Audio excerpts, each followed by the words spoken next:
while we listen to tunes made by equal fruits. Israel, your India, for delivering food. Influencing the Jews and the only influence of the news. They make money off the products that we're going to consume.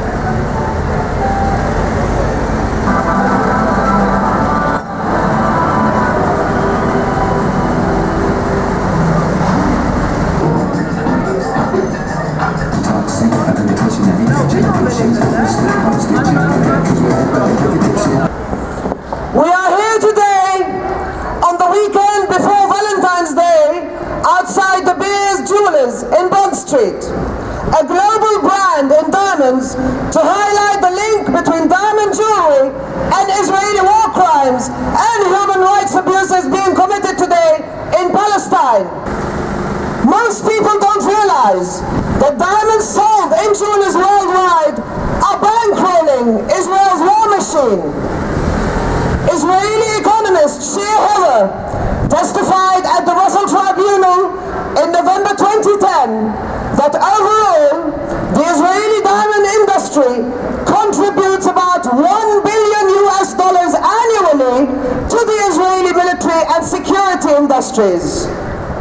Every time somebody buys a diamond that was exported from Israel, some of that money ends up in the Israeli military. $1 billion every single year. That's $2.7 million every single day that diamonds sold at jewelers like De Beers contribute to war crimes against children in Palestine. In 2014, we saw 521 children slaughtered by Israel whilst they took shelter in UN places, schools and in their homes. And the slaughter of children continues till today. In just the last 4 months, 33 Palestinian children have been killed by Israeli occupation forces. De Beers hold 45% of the world's rough diamonds.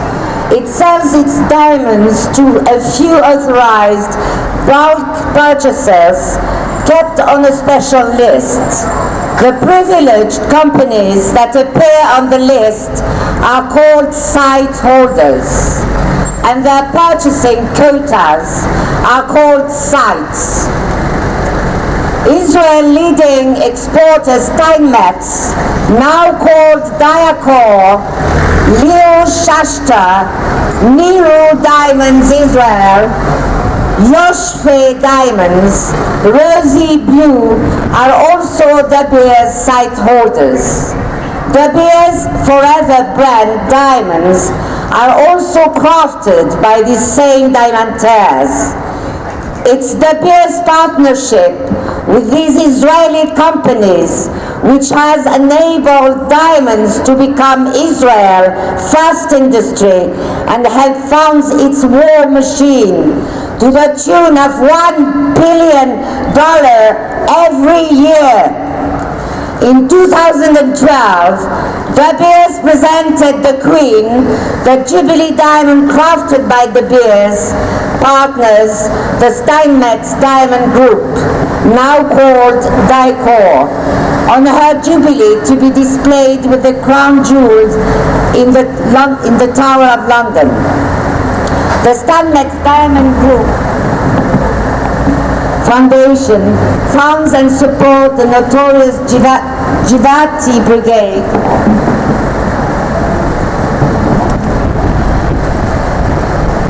The Israeli army. The Givati Brigade stands accused of war crimes and possible crimes against humanity by the United Nations Human Rights Council. the Givati Brigade has played a central role in every attack on Gaza, including those in 2012 and 2014.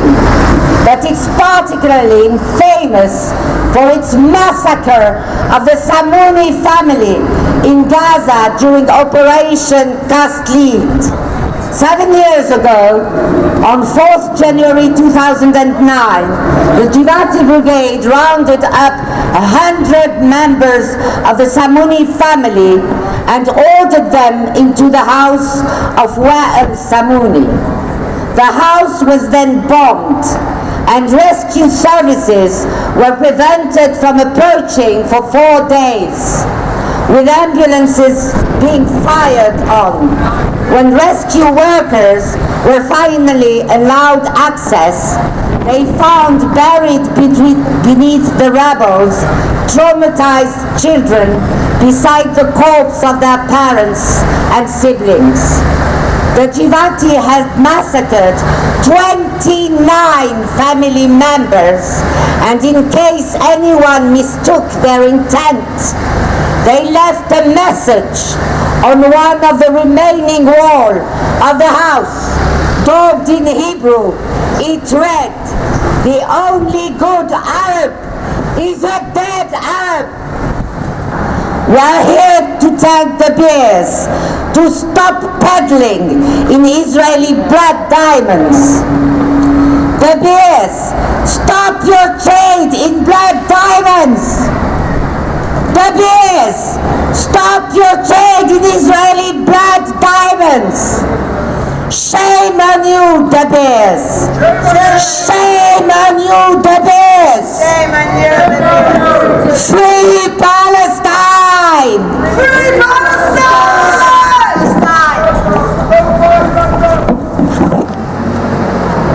We are here today on the weekend before Valentine's Day, outside Leviev in Bond Street, a global brand in diamonds to highlight the link between diamond jewellery and Israeli war crimes and human rights abuses being committed today in Palestine.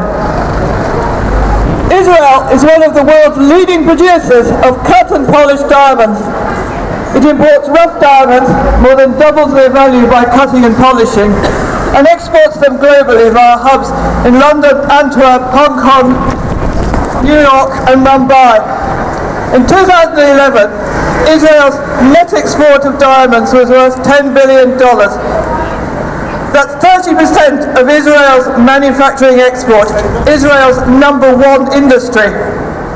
40 to 50% of diamonds purchased in the US in dollar terms are from Israel.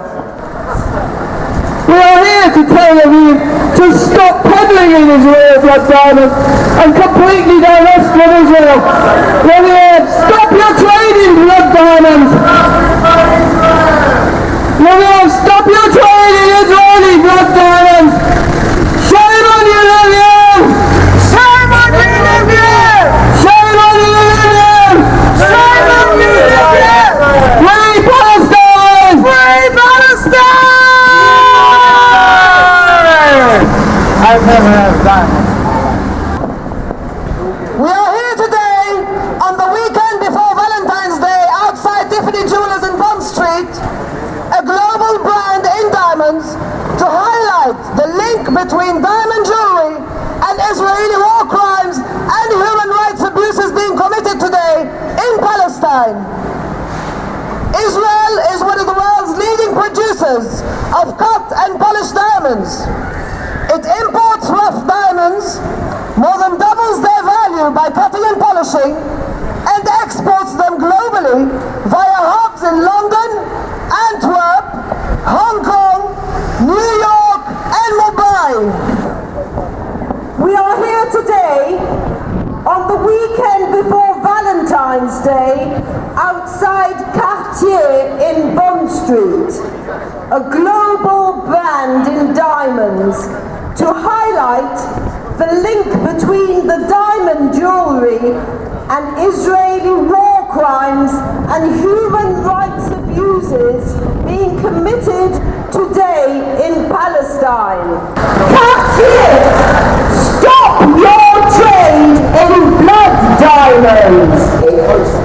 weekend before Valentine's Day outside Graf Diamonds in Bond Street. The Kimberley process was supposed to prevent the trade in diamonds that found human rights violations. But the Kimberley process's narrow definition of complex diamond excludes cut and polished diamonds. Jewelers exploit this anomaly and deceitfully claim diamonds crafted in Israel are conflict-free, despite the UN Human Rights Council having found Israel guilty of war crimes and possible crimes against humanity. The Kimberley process needs urgent revision, as at the moment it's simply used to whitewash Israeli blood diamonds and present them falsely as conflict-free and ethical. Diamonds that find war crimes are not conflict-free and are not ethical. Israeli diamonds bankrolled the genocidal slaughter of Gaza, which left over 2,000 people dead. Shame on the Kimberley process for ignoring Palestinian lives. Diamonds crafted in Israel cannot be distinguished from other diamonds.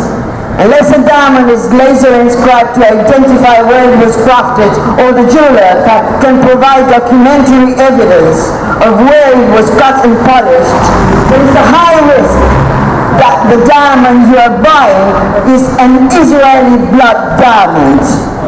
The lives the children the diamond has helped kill will forever be on your conscience. Please, don't buy Israeli blood diamonds this Valentine.